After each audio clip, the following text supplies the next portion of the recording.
Ladies and gentlemen, welcome to The Right Time, a Wave Sports and Entertainment original presented by PrizePicks. My name is Bomani Jones. Thanks for listening wherever you get your podcast. Thanks for watching us on YouTube. Subscribe, like, rate us, review us, give us 5 stars. You only give us 4 stars, I'm inclined to believe you are a hater. I understand it looks like I'm coming to you live from the Improv, so hopefully I got jokes that'll work for you. I'm trying to think about that. Any other place where you just stand up in front of a brick wall, except for like some place where they're trying to shoot you? Anyway, it's that time of week where we have a guest join us, coming to us live. He is the co-host of First Things First on Fox Sports 1. Check him out 3 o'clock Eastern on Fox Sports 1. Nick Wright, what's going on, man? What's up? How are you doing, Bo? You can also check out my pod, What's Right with Nick Wright. That's right. While not as popular as Bomani's pod, I think it's pretty good. How are you? Thank you for having me on. No, always good to have you. And the pod's gotten really good. The show, obviously, has gotten really good. Shout out to Chris Broussard for not kicking your ass yet. I know he's thought about it. Well, that's been the key to the show. Brew, my first partner. It only took 7 years to find a partner that could work with me for more than a year without wanting to fight me. And so we're going strong. So I appreciate that, man. No, I appreciate you with the self-awareness. I saw you say that in an interview once. Like, no, the big reason why this works is that Chris Broussard can tolerate what I do. Yeah. I mean, yeah. Listen, I am incredibly grateful for my wife and my television partners because I kind of look at this as a compliment to myself. Maybe it is, maybe it isn't. But I am an incredibly frustrating person to argue with. And it is, for good or for bad, I love to do it. I happen to think I'm great at it. And it can, drive people crazy. And so the fact that me, Brew, and Wilds have found a way to make it work is very gratifying. So thank you for that. I have to say, a frustrating person to argue with is one of the better euphemisms for asshole I've ever heard. Like, it's a good one. And look, I'm not even mad at you about it. I have had 2 co-hosts, and that was enough to let me know I was never going to have a third. Well, listen, you and I have batted around the idea for, at this point, the better part of almost 10 years of could you and I, at some point work together in a more formal capacity. And there were different reasons we couldn't in the past, but now I almost feel like we're too good of friends. This is like the sports media version of the friendship's so good we shouldn't date. Like, we don't want to ruin it. Like, I value your place in my family and my life too much to be like, well, it'd probably be good for about 18 months. Then Bo and I would never speak to each other again. So I don't know if that would be a good idea. No, you're on the right track. It's 2 things, right? Like, if you start a show with somebody before you're friends, there's a good chance that a friendship can then develop. If you start a show after you're friends, unless you're Michael Wilbon and Tony Kornheiser, ooh boy, you are chancing the fates. I remember when people would bring it up early, and there were 2 people who did not think it was a good idea. One of them was me, and the other one is the mother of your children. We were both like, I don't see it. Yeah, that's exactly right. That is exactly right. You nailed it. All right. You say this, and I never really thought about it, but it's something that isn't brought up enough, but I think you're correct about this. This is the best weekend of NFL football of the year. Like, I think conference championship weekend gives you the drama of both of those games, right? Like, the impact of having the 2 of them. But this is it. Division round. We got 2 games, back-to-back days. This is the one. This is my favorite sports weekend of the year. This is better than the Masters weekend. This is better than anything March Madness. This is better than any of the NBA playoff weekends. You have 8 teams remaining. Typically, you get 6 of the best 8 teams in the league throughout the year, and then a couple, hey, look at them teams, which is kind of exactly what we got this year. At least in my opinion, that if you were to list the best 8 teams at almost any point in the year, you would probably have to say Baltimore, Kansas City, Buffalo. Well, Houston is maybe a surprise, but San Francisco and Detroit.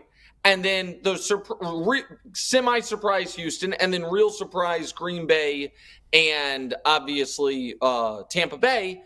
But they all have different stories. The problem with conference championship weekend is you're not guaranteed even one good game. with 4 games this weekend, this typically evenly matched, you're guaranteed at least one all-time game and legendary performance. And so I love it. I also love, it's very interesting how it fell. In the AFC, you have the best quarterback I've ever seen in Mahomes, a guy who's about to be a 2-time MVP in Lamar, a guy who is a 4-time defending media MVP in Josh Allen, and a guy who looks like, he's going to be an MVP in short order in CJ Stroud. And then in the NFC, it's totally different. It's like Brock Purdy, Jordan Love, who had to sit for 3 years, and then 2 number 1 picks who were thrown away by their original teams. And so it's the dichotomy of it's interesting. I'm so excited for this weekend. How much would you enjoy it if it so happened that Green Bay somehow found a way to win that game on the back of, dude, this Jordan Love thing? I admit, I haven't been over to your house in a while where you got all the 8 screens on, so I hadn't really watched that much Green Bay Packer football. I was watching Jordan Love in that game against the Cowboys ooh, this young man is really good right now. So it's super. How much would I enjoy it? I mean, I would enjoy it. I'd get the pick wrong because I think San Francisco is going to win. I don't think Green Bay's defense is going to be able to handle what Kyle Shanahan's been cooking up for them and those athletes. And I don't think, and listen, while I'm a Brock Purdy skeptic, I don't think he's going to instantly be terrified the way Dak Prescott was. That's, you know what I mean? I doubt if Brock Purdy can lead you from behind if it's the third quarter.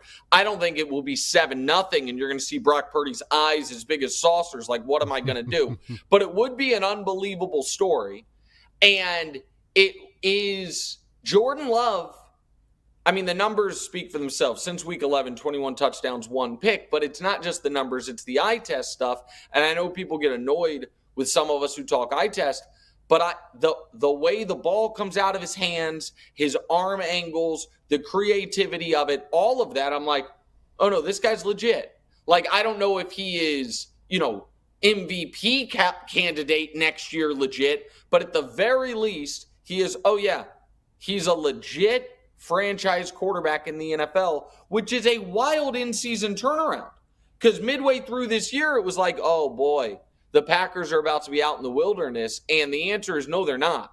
Like, we now have a floor for him that is established. And I think you were trying to almost bait me into saying this, but so I'll just go ahead and say it. Do I think that the one edge the Packers have is the better quarterback is on their team in the Packers-Niners matchup? I mean, obviously.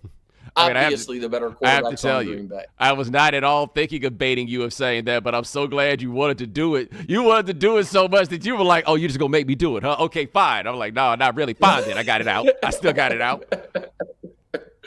Yeah, I mean, I don't think anybody's going to deny that. I mean, I sent out this tweet and, it's accurate. You look at this weekend, and I kind of laid it out before, but you've got 2 first-year starters coming off perfect playoff games in Stroud and Jordan Love. That's what they have.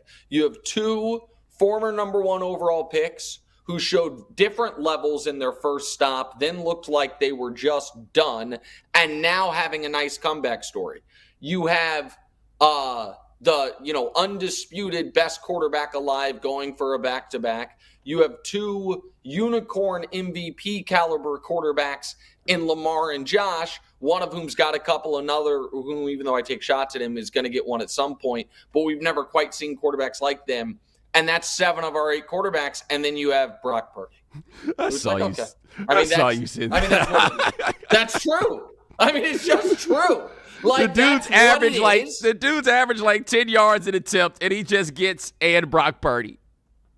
Well, yeah, I mean, someone show me Tua's numbers throughout the year because they were pretty damn good. And then, listen, I'm not saying Brock Purdy's Tua. I think Brock Purdy's actually got a little more upside than Tua does. But I mean, the eye test versus the EPA and all that stuff, we got a nice because people, if you would have put Mahomes versus Tua on the season on a screen, look at the numbers. How can you argue one guy was better? And the answer is because the games are televised. Because fortunately, we're not talking about the NBA in 1976. We could actually watch these fucking things, pardon me, and the games are televised. And so the eye test gods came for Tua. I don't think they're going to have an opportunity to get Brock this weekend, but we'll see. Now, Tua, I mean, look, man, once they said that game was going to be 30 degrees below zero, I was like, well, we know who's going to win this one. Or more importantly, we know who's going to lose. There was no way in the world the Miami Dolphins had any shot at that. Tyreek Hill came out there with no sleeves on, trying to prove a point.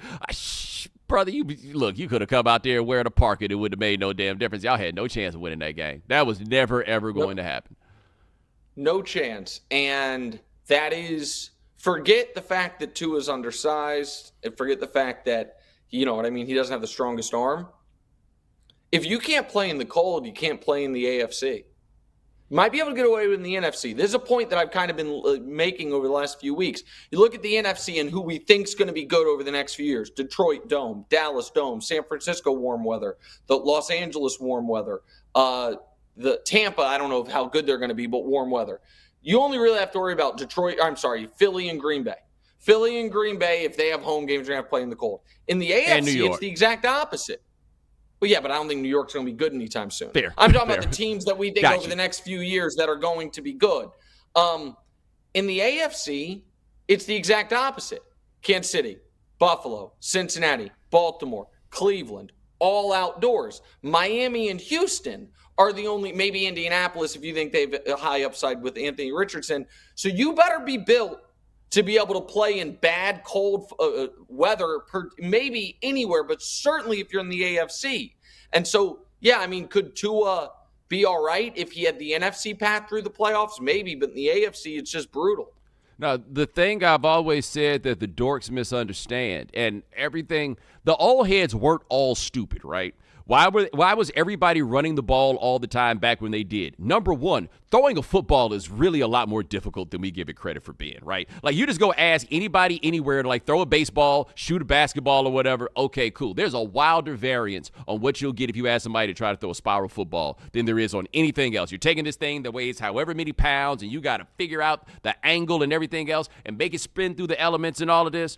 It's a lot easier to do in September. It's a lot easier to do inside. Yes. All of these things. But I think about the Green Bay Packers, for example, when you were building your offense around Aaron Rodgers, and for you, best case scenario is we win all the games we possibly can, and then we ask Aaron Rodgers to throw the ball in an icebox. Right? Like you're gonna you still the weather and the elements still matter, and you're gonna have to be able to grind this out. That's part of why the Josh Allen thing can work in Buffalo is A, he's got a big enough arm that he can make it happen when it's cold, and two, he's a big galoot, and he can just decide that he's going to run and truck through people if it comes down to it. But I think the idea of the elements is undersold by the analytics movement of sorts, just because the majority of the sample that they're dealing with is played under more favorable conditions. Well, and the idea of, like, building a team that understands – if the NBA, if it was like, hey, just so you know, one round of the playoffs, there's not going to be a three-point line. And we're not telling you which round it is, and you don't know when it's coming until a few days before. The way you not only build a team but evaluate teams throughout the year would have baked in, okay, are they going to be able to survive that round whenever it comes? I don't look at the NFL. I know that sounds kind of ridiculous, but I don't look at that as a total anathema analogy. Like, if you are to get to a Super Bowl at least once, maybe twice, going to have to play a totally different style, or as you have in the case of Patrick Mahomes, Josh Allen, and just a handful of others, be able to play your style in any condition, other than a windstorm, I guess. That has to be a big piece of how you evaluate who has the best chance. Like, it was, to me, very telling, and I know we want to talk Chiefs-Bills, so this may be a good segue, that the Chiefs came out of in that game and were like, no, we're just going to throw the ball because we know that our guy can do it. And the whole narrative going into the game was that Miami's going to have to lean on their running game because we know their guy can't do it. Yeah, we're going to get to Chiefs Bills in a second, but right fast, I want to throw this out there for the people. the weather's really bad in Detroit, right? It's a very cold place. And so somebody decided to ask Todd Bowles about how his team would be able to handle the elements. Coach, looking forward towards Detroit. The weather has been a factor in some of the playoff games, even for the most prepared teams. Today, it's 13 in Detroit, which doesn't compare to some of the temperatures we tend to drop to. Any special plans to acclimate the team to not only endure but perform in those kind of frigid temperatures should you face them in Detroit? You do know we play indoors, right? And they got a dome. No, nothing planned. We're indoors, and we only have to be outside for 20 seconds getting off the bus going under the thing, so we'll be okay. I think the funniest part is that's the first time I've ever seen Todd Bowles' teeth. Like, he's a pretty stoic sort of character, and he could not fight they play inside, right? I can't. So I obviously knew that clip existed. I've seen people tweeting about it. I don't have the ability to watch things like that. Like, once I got the context of it, on Twitter, I was like, not watching it. So that's my first time actually seeing it, because I get that secondhand embarrassment thing that I struggle with. And she just kept. It was a long question too. It was, you know what I mean? Yes. She just kept going. You almost wish You almost wish he would have jumped in and been like, "Let me just stop. Let me help you out here real quick." He was pretty nice about it. I shouldn't say famously, but famously in my own head, when I was covering the Chiefs, Matt Castle was the quarterback, and he had played a terrible game. And and it was raining, and I went to the post-game press conference, and I was trying to basically ask a question of essentially, how much did the conditions impact your performance? But I think the words that came out of my mouth were, is it harder to throw the football when it's wet? And so, I just, in the moment, I just didn't execute properly. And as I was going, I was like, what am I even, sounds ridiculous, but I guess it would have been worse if he then stood up there and been like, it didn't rain today, which is the equivalent of what Todd Bowles had to do in that spot. I mean, made even better is me watching that. I had heard the clip, but I wasn't really paying attention to it. Like, I heard the audio, but I wasn't watching the video of it. And so where I'm set up right now, I can't hear when they play the sound. So all I got was the video itself. And so I'm just sitting here the whole time waiting on the moment with no real idea that the moment is coming. And so the first time I see the smile and him fighting the laughs, I didn't – by the way, shout out to you, Todd Bowles, because nothing about his time coaching the Jets led me to believe that he had any business being anybody's head coach. And he has been at the very least net zero for the Bucs. Like, he's done the job. Well, he outcoached the Eagles coaching staff, I'll tell you that much. You know what I mean? It was a 10-8 round the whole time. It doesn't seem like, and I'm not going to act like I'm one of the film guys that I can tell you precisely everything he was doing, but from listening to the experts, it doesn't seem like what he was doing was super complex. Playing a lot of cover zero, throwing a lot of blitzes at Jalen, and the Eagles never adjusted. It seemed like, my guess is, his idea was, we'll do this until they adjust, then we'll throw our adjustment out there, and they never adjusted. They just threw Jalen Hurts to the wolves. And what he did was exactly what you expect Todd Bowles to do, because if Todd Bowles is going to do anything, they're going to bring it, right? Like, that is the Todd Bowles brand on defense is heat, we bring it. That was what he was going to do. It was what anybody walking in would have expected. But I'm looking at that team, and that team being the Eagles. I don't think I've had a chance to really, really get into this. I don't know where you stand on this, but I don't think it's nearly as crazy as people make it out to be, the idea of firing Nick Sirianni. Like, maybe you think because they went to the Super Bowl last season that he doesn't deserve it, but something is so broken with them that it's hard not to blame the person in charge or whatever it was. So I think it would be crazy not to fire him. I don't think it'd be crazy to fire him. Okay, so let's go through it. It's not like when he got the job, it was one of those, he wasn't quite Ben Johnson. You know what I mean? Where it's like, man, everybody, it's not like he came out of nowhere, but it wasn't, a blue chip guy, obviously didn't have experience prior. First half dozen games, the team's not good. He gives up play calling to Shane Steichen. The team then turns around, the offense turns around, Jalen starts playing better. He then loses Shane Steichen and Jonathan Gannon after last year. They look like a totally different team. So he doesn't call plays. His one big button he pushed was to change defensive coordinators, which was the single biggest coaching whiff made in the NFL this year. It took a bad Eagles defense and made them literally the worst in the NFL.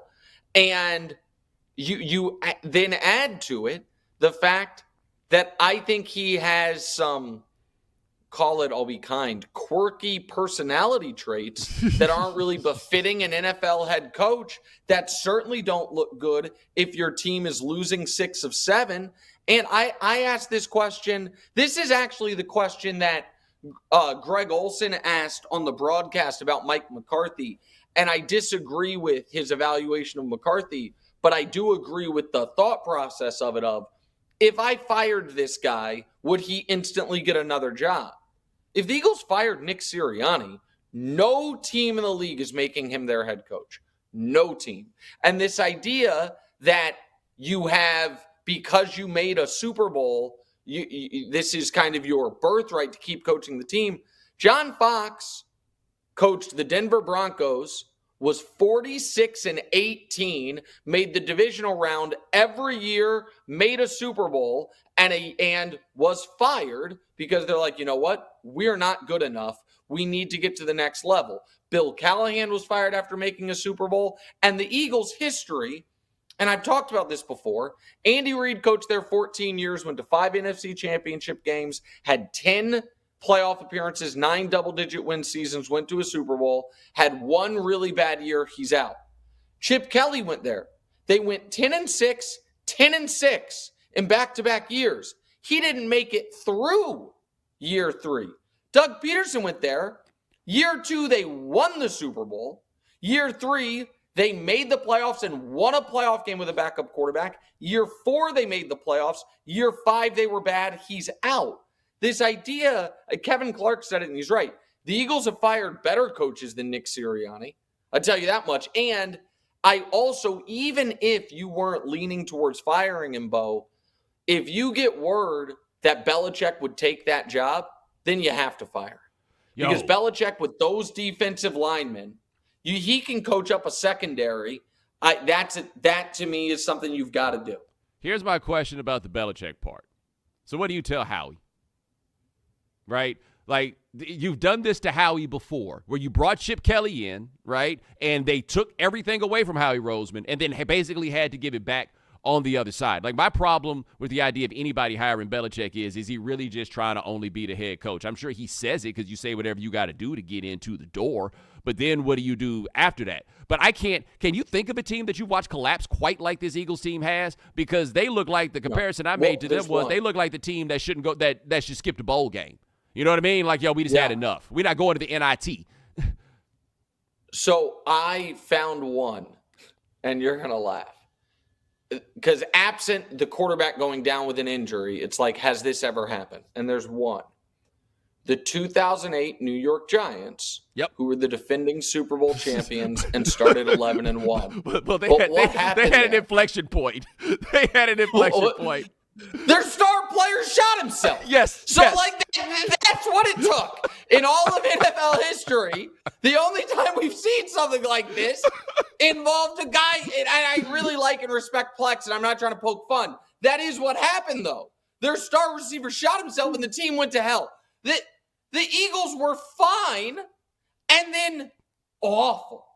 Just like that. And so, that's why it is fireable, is because here's the other thing. It's shocking that it wasn't shocking. Meaning, 6 weeks ago, if you were told the Eagles were going to lose in round 1 to Tampa Bay and get blown out no one would have believed it. But going into the game, everyone would have believed it. It got so bad so fast that what happened wasn't shocking. And Aikman and Buck, I thought, did a really good job of, verbalizing how disgusted they were with what they were seeing. I've never seen a team take the field in an NFL playoff game apathetically. And they looked like in the first quarter, the way you see a 4-win team in the final week of the year just be like, let me just get out of here and get to the offseason. That's wild to me. And maybe it would be a little more justifiable if they were up against, oh my God, we fell all the way to here, and now we have to play this juggernaut. You were playing a team that, to make the playoffs, won 9-0 against Carolina 8 days ago. Like, I'm happy for Baker and what the Bucs did. The idea that they were, not beatable, of course they were beatable. The Eagles were the favorites. And so that's fireable to me. It just is. And the best part of all of this is we are a step closer to the realistic possibility that my Detroit Lions can make it to a Super Bowl, or at the very least, host an NFC Championship game. Wrap it up before Nick can say anything.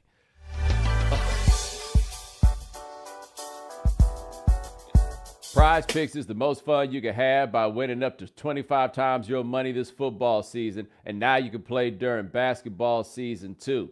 You just select 2 or more players, pick more or less on their projected stats, and place your entry.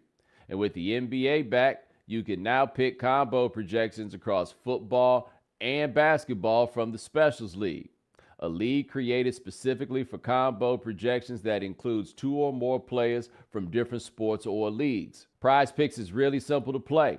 You can make your picks and submit your entry in less than 60 seconds. And if you stick around for the end of the show, you'll get to hear some picks from our producer, Sean, that can either help you win or make you fail miserably. So make sure you go to prizepicks.com/Bomani and use code Bomani for a first deposit match up to $100. That's prizepicks.com/Bomani. PrizePicks, daily fantasy sports made easy.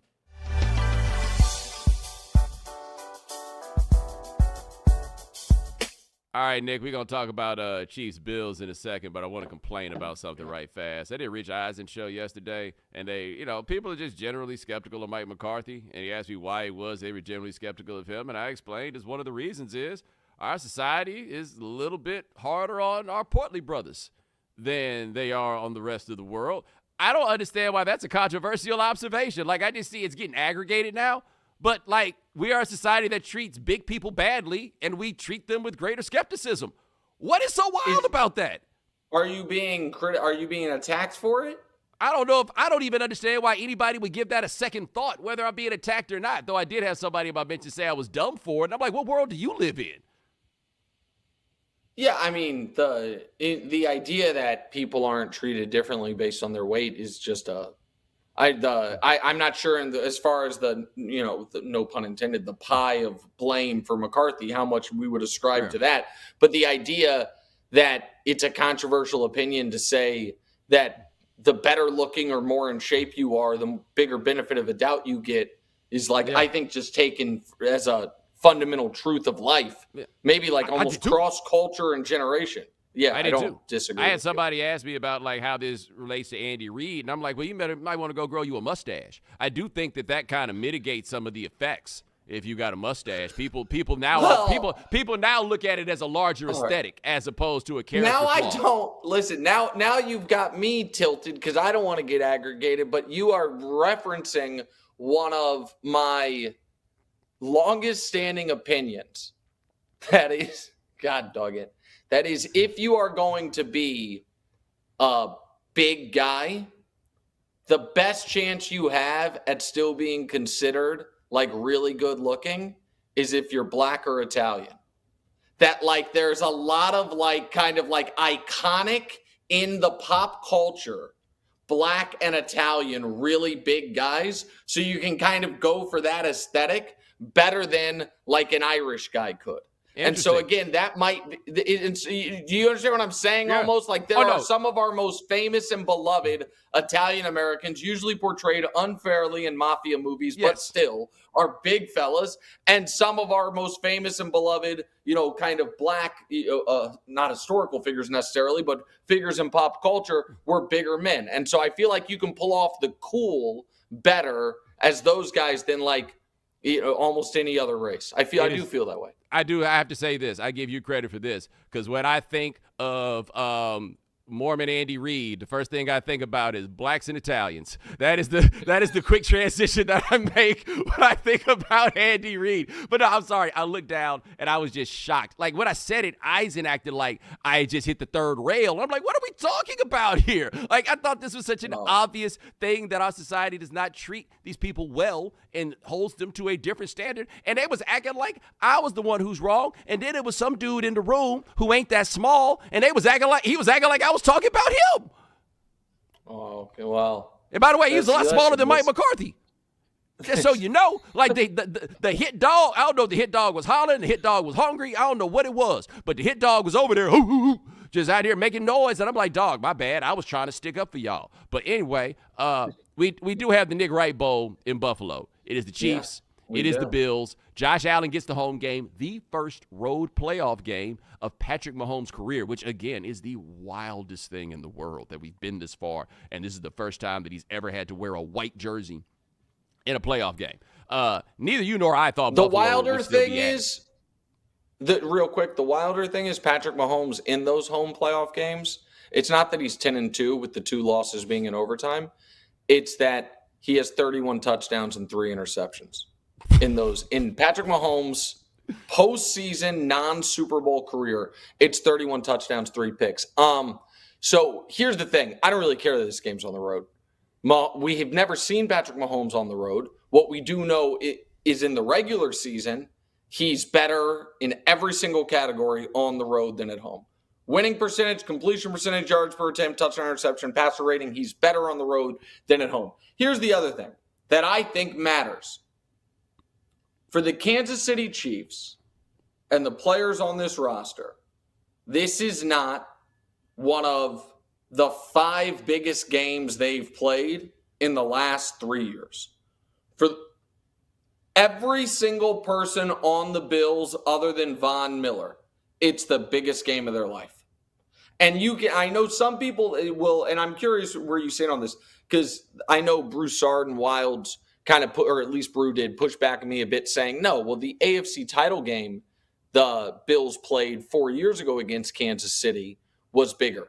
I actually don't think it was, because that Bills team was such a decided underdog. The Chiefs were the defending champs. That was the first time they had played. They were kind of ahead of schedule at that point. Yes, making the Super Bowl would have been amazing, but it wasn't the expectation. I think that this game right here, the Chiefs are viewed nationally by everyone but me as this wounded, flawed team that has massive holes on the roster. The Bills are viewed as this peaking team and that this is their moment, and it's in their building. If they lose this game, you do start to ask yourself, you know what? I'll give credit. Bill Simmons said it, and I was like, that's a good analogy. You do have to ask yourself, hold on a second. Are the Buffalo Bills Dominique Wilkins Hawks? Maybe.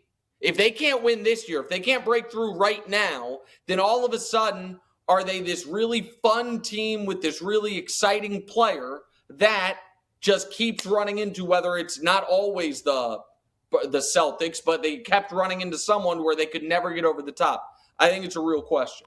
Well, they're also into year 4 of this run, and you don't keep football teams together very long. Like, if you look at what the Chiefs are now compared to what the Chiefs were 4 years ago, it's a completely different roster in a lot of ways. Correct. And I think that Buffalo has actually maintained a level of continuity with their guys that you can't really promise down the line, if for no other reason that some of them dudes that were good 4 years ago are not going to continue to be good. Now, where I want to ask you a question about is, I don't know if I would say the Chiefs are wounded per se, but I do feel like they're out there throwing the ball to sweepstakes winners.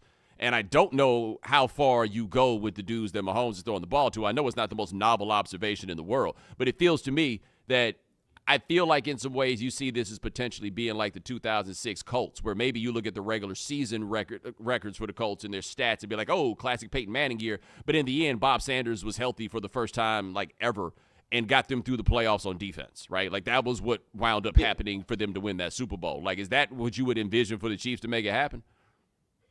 Well, I think there's two things. One is I think that people are slightly underselling the progression and the season Rashee Rice had. So Rashee Rice is a rookie, but he's now at 1,100 yards for the season. 1,100 yards, nearly 10 touchdowns. You put up Rashee Rice's season next to Stephon Diggs, you're not going to know which is which. So that is, now I understand one's a rookie, one's an all-pro. I get all that. But at the beginning of the year, people were saying the Chiefs just need one receiver to step up. Well, one did. Now, Kelsey has obviously, I think, been banged up all year, is showing his age. People forget he's the same age as Gronk, and Gronk's retired twice. So Kelsey is not the guaranteed $115 and a touchdown in the playoffs that he had been in years past. But the difference is, and this is what has been so frustrating to me about how the Chiefs are being discussed, is the Chiefs won that Dolphins game by 19 points. I feel like people would have been more impressed if they won by 7, but it was 35-28. People want the Chiefs to play and look a certain way. Instead, they're like, well, we have the number 2 scoring defense, the number 2 yardage defense. We don't have a good defense. We have, in the argument for the best defense in the NFL, we are allowed to lean on that. And the formula of great defense, heroic quarterback, excellent coach has been the formula for like 75% of Super Bowl champions. And so the Chiefs have allowed in the last 2 years, Bomani, 30 points once, 30 points one time, 0 times this year. It was the damn Super Bowl. And so the Chiefs are undefeated this year when they score 21. They have one loss all year when they don't lose the turnover battle. It was week 1, 21-20, when the turnover was a pick six going the other way. And so I think Kansas City is better than Buffalo.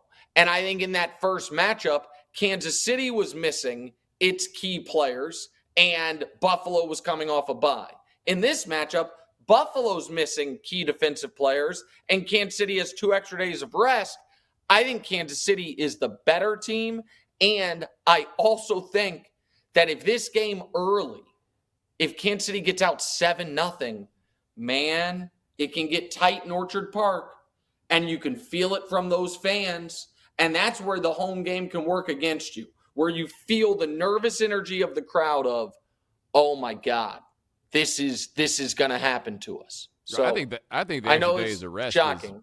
I think the extra days of rest is more important than people are giving it credit for. Like, I think it helps Buffalo to sit in like a Saturday game and that they're getting the late game on Sunday. But that's not a small thing in this game. And I ask a question for down the road. If Buffalo loses this game, I don't feel like I've seen it discussed very much. I think you and I might agree on this. But if they lose this game, they got to get a new coach too, right? So I don't think they will. But that's been Broussard's big point, is that he thinks McDermott is kind of holding the team back. Did you read the Tyler Dunne series on him? It was damning. It was what's wild is since that dropped, they've been undefeated. Yes. It did feel like, and so since that dropped, they've been undefeated. And there are inflection points in the season. That dropped right before that Chiefs-Bills game. And if the Bills lose that game, thanks to one of the coolest plays in NFL history not being called back, and fall to 6-7, everything's different about the year. I don't think they end up still, winning the 5 straight they did and making the playoffs. The Chiefs obviously end up being the 2 seed. There's a lot of butterfly effect stuff there. But they won that game, and they haven't lost since then, so that kind of was gone by the wayside. This is why I said, and Bills fans, I understand they hate me, whatever. You think they hate you? Before the Steelers game. Oh, yeah. But before the Steelers game, I said the best thing for Buffalo would have been to lose to the Steelers. Because I don't think they're going to beat the Chiefs. I think their season is ending on Sunday. And if they had lost the Steelers, I do think they might have fired the coach. And then maybe, by the way, maybe that's the Belichick landing spot. But now I think they're going to run it back again. And because it's like we won 6 in a row, we won a playoff game. Do we want to change things? And so, yeah, I think it would at least be worth a discussion. Yeah. Now, we haven't talked about the game that I think I would, if I had to guess, I guess San Francisco, Green Bay, I haven't looked at it, probably has the widest spread, but then I would assume number 2 is the Ravens and the Texans, and I think that most That's of us correct. believe that the Ravens are going to win this. But, buddy, let me tell you, I would hate to be Lamar Jackson if for whatever reason they did not win this game. I don't care if they lost the game 60-59. I would hate to be him because it's stacking up like a full-on no excuses year. And if you take out those weirdo losses they had early in the year, this team actually came a lot closer to being something around undefeated than I think we think about. This team has every check mark of an all-time great team. They have a great defense. They have the MVP at quarterback. Their margin of victory was unbelievable. Their 3 losses, they had leads in the fourth quarter in all 3, to your point. So all of that's correct. So here's the concern, Bo. If Baltimore loses and Lamar plays poorly, I don't think this is unfair. I don't think you can consider him one of the best quarterbacks in football anymore. I think that he doesn't have to win the Super Bowl. He doesn't even necessarily have to make the Super Bowl. He needs one good playoff game and a conference championship appearance. And this is where the great season can work against you. Dak being as good as he was in the regular season and then having that playoff game, that makes the regular season work against him. Because it's like, oh, it really was the moment and all of it. Lamar cannot afford a bad playoff game and a loss. He just can't, in my opinion. And especially because if that happens, then it's like, okay, just in the AFC, this kid who just beat you, CJ Stroud, I now believe in him more than you. Sorry. The guys will have done it twice in a week, what you haven't been able to do in the whole course of your career. I'm not rooting for that outcome, but I also don't think it's off the board. And I do think the bye plus the week off before adds some variance to what Baltimore's going to look like when we see them play. But I think it adds some variance, but I also think that if anybody needed to spend a week in the cold tub slathering icy hot on their battered bodies, Baltimore was way up on that list. They should be physically as ready to go as they have been in who knows how long. Oh, I agree with that. I'm also, though, very excited to see how CJ looks because that guy's a stud. That guy is and I didn't see this coming out of Ohio State. I was on the record I would take Anthony Richardson number 1. I said I'd take CJ before Bryce Young because Bryce Young's too small, obviously. But I didn't think – I thought Bryce Young was the old high floor, low ceiling guy. Okay, he's not going to be a bust. He's going to be fine. I never saw this coming. He's been unbelievable. How about this? Lead the NFL in yards per game and touchdown interception ratio. Montana in 89, Brady in 07, CJ Stroud this year. I'm not talking rookies. I'm talking about ever quarterbacks. So it is what he's done this year. And then to have that playoff game on top of it, it's really unbelievable. So I thought that he was the most reasonable guy to take at number 1 in this draft. And I'll be honest, I only watched him play 3 games. But 2 of them were the Rose Bowl against Utah, where I think Jackson Smith and Jigba had 850 yards in that game. But I was like, oh, the young fella's got a little something going. And then a game against Georgia. And what was so wild about Stroud, where I was just like, man, we so stupid. He was the first quarterback I'd ever heard of where they were like, the problem is he don't run enough. Right? That's when I was just like, oh, man, we just looking for any reason to take him down. All right, cool. I thought he was the most reasonable guy to take number 1. I would have taken Anthony Richardson because I think the ceiling of what Anthony Richardson can be is simply so much higher than everybody else on earth, right? It's just impossible for me not to get enraptured by it. But I saw it. Now, you and I talked about this at one point. You asked me, it's like, did you see it with Stroud? And I was like, I thought he would be good. I thought I would take him over Bryce Young. I ain't gonna lie and say that I thought that he could carry those bums to where they are. Because remember, when they made that trade to get Will Anderson, the reason that we thought that trade was bad is because we were operating on the assumption that the Texans would have a top 2 or 3 pick. Instead, they are one of the 8 teams left standing. The rights to Caleb. And I listen, I'm on the – there's a lot of tape of me saying how terrible that trade was and how crazy it was that they let the future one be theirs instead of Cleveland's, because they have Cleveland's one next year. And now – Cleveland's is a better pick than theirs. Like, that ended up being I'm sure it's what Arizona wanted. Like, no, we want yours, not Cleveland's. That ended up being better for Houston because Houston's going to be picking like 25 and Cleveland's going to be picking like 20. It's unbelievable. It's really unbelievable. No, this draft is so wild on how trades will have affected things because the Cardinals, quietly, better than I thought they would be. Right? Like, I did not think that they would be as good as they turned out to be, but still had a good and terrible record. So they'll have their pick. The Bears, better than I thought they would be, but it's all good. They got the number 1 overall pick because Bryce Young is worse than any of us thought that he could be. And you and I both were skeptics, but none of us thought that it was going to go like this. None of us did. But Stroud, oh my God, I can't believe this. Can I ask you one thing before I go about the Bears situation? Is there an argument to be made that you draft Caleb and have him sit 1 year? Yes. That you draft Caleb, play Justin, and the reason for this is multifold. One is, if Justin plays really well, he increases his trade value, right? Right now, you get probably a 2nd-round pick for him. The other is, you get another look at Eberflus, who you decided to bring back, which is, to me, really odd. And if Eberflus struggles at all, then you go fresh with Caleb with his own head coach. You don't immediately throw kind of Caleb to the wolves, because now that we have seen, obviously CJ went in immediately and was great, but we saw that sitting helped, clearly helped Jordan. I don't know what Patrick was going to be, but you can't say sitting hurt Patrick Mahomes. I think you have to take Caleb number 1. I think you absolutely have to.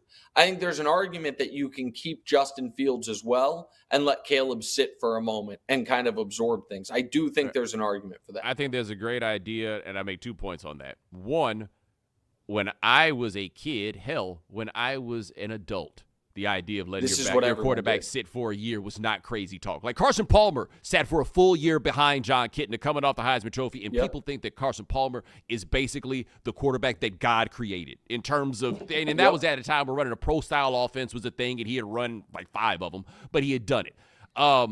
Number 2, and I see no evidence that playing early helps.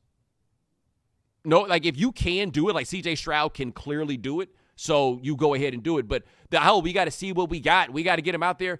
Nobody can show me any verifiable proof. I've seen nothing quantitative or qualitative to indicate that you're guaranteed to be better off by throwing your guy out there early, right? It seems like something you do just to satisfy the fans because your team is already sorry, and so you go ahead and you do that. But I think maturity is probably the most important thing a quarterback needs to have. Maturity and confidence, right? The ability to see it, make the throw right away. Nothing matters more than that. Every quarterback you see, the Justin Fields problem is it's a half tick it takes before he gets it off. Cam Newton was so incredible because he had that half tick too, but he was just so goddamn good that he could figure out how to make it happen. So no, I am with you there that why not do that? I don't see anything that you truly have to lose because, I mean. I don't see a reason.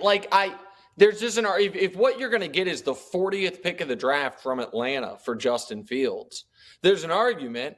Run it back one more year. See if all of a sudden a team wants to give you a 1st-round pick and then something for him and give Caleb time. There is an argument for that. There is, although they'd have to deal with Caleb's daddy. It would be very interesting to see how Caleb's daddy would handle it if he was on the oak behind Justin Fields, boy. It'd be a whole lot of black-on-black crime going on message boards and interviews, back channels, everything else, boy. But look, that is Nick Wright. Check him out. Fox Sports 1, First Things First, 3 o'clock Eastern, the What's Right podcast. Both of them are incredible. You are doing incredible work, man. I would say I was proud of you if you didn't sound so damn patronizing. Love you, Bo. You're welcome to come over to the house for any of the games this weekend, including Chiefs-Bills. But if Chiefs-Bills, I mean, let's call that a tentative invite. For all the other ones, you're invited. How about this? First half. I get the first half. I can come over for the first half, and then we'll play it from there. And we'll see how it's going. But if it's going great, I won't let you leave. All right, I'll talk to you later, bro. See ya. Take it easy, man. All right, we're coming up to the end. Sean, what's going on? You are in a room directly across from me. What are your picks for the prize picks?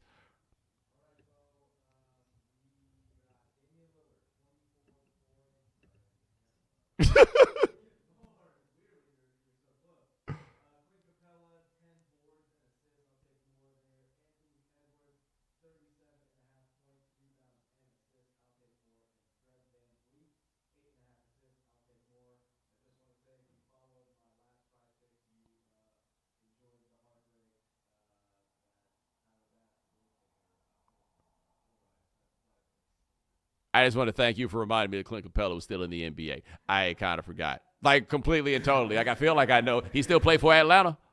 He still plays for Atlanta. The audience is just correcting me. No audio. This is the problem of a new setup with Bo. Oh, you got no LA. audio. Okay. Well, he gave the people picks. He say Clint Capella overall rebounds, Anthony Edwards or whatever that number is for the goulash of stats over for him. Who was the other one? I'm getting texts from everyone. Lance just texted me saying you can't hear my audio, so I'll do the picks one more time. Damian Lillard, 24 points, taking more. Clint Capella, 10.5 rebounds and assists more. Anthony Edwards, 37.5 points, rebounds, and assists. Fred VanVleet, 8.5 assists. I'm sorry to the audience to put you through all of this. All right. I hope they heard you that time, too, because I really ain't got no clear evidence if that was the case. But Mo. Damian Lillard, Clint Capella, Anthony Edwards, Fred VanVleet, who, for those of you who go back with me, remember, Fred VanVleet, easily confused with Ron Baker.